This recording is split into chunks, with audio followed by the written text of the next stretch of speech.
I think it's always good to link the concept to real life practices. I think there's a lot of businesses that are struggling. For example, locally, the formal taxi industry had a real problem with Uber because it challenged it from a business model. Real live restaurants have a problem with delivery. Banks have a problem with, do we have a branch or don't we have a branch, or do we do everything electronically? I think these are all examples of how, or for example, stores, our classic history tells us, I want to go to a store, I want to try on a piece of clothing, but Amazon has had such a dominant experience because it's cheaper, right? A lot of brick stores wonder whether they can compete with virtual, and often I ask myself the question: it's not, why does it have to be one or the other? Yeah, true. Because there's a benefit of having a store, right? I want to try it on, but if I have a standing relationship with a store, why can't I order online? Yeah, and the question is, what other services can a store now provide?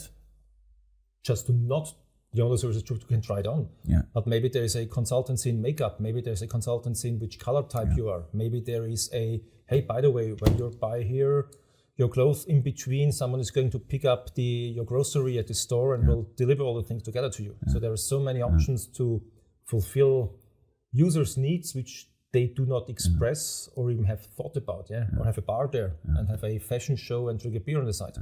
I think we're confused as consumers and also as business owners.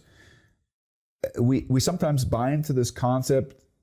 Price defines whether or not people buy, and we have to make it cheaper, and we have to look for our margin and reduction.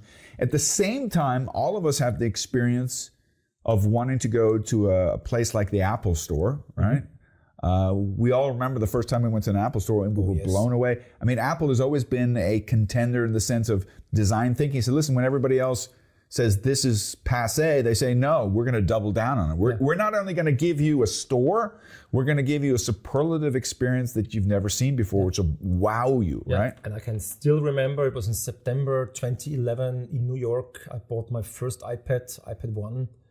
And it was amazing. Yeah, you were welcomed by people during queuing. They offered you coffee, and then you had the chance to unbox your first iPad, and it was battery was charged. You just type in your conto data, your login data with the guy, and I went out and it worked. I had a working iPad which was fully charged.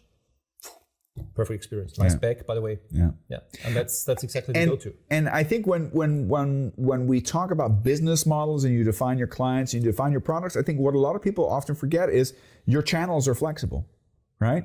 Whether let's take a fast food restaurant like McDonald's, whether I'm in a hurry and I don't want to go inside, then I have a drive-through, or I can deliver. Yes. By the way, the countries that taught McDonald's that you can deliver are Arabic countries because that's part of their culture, right?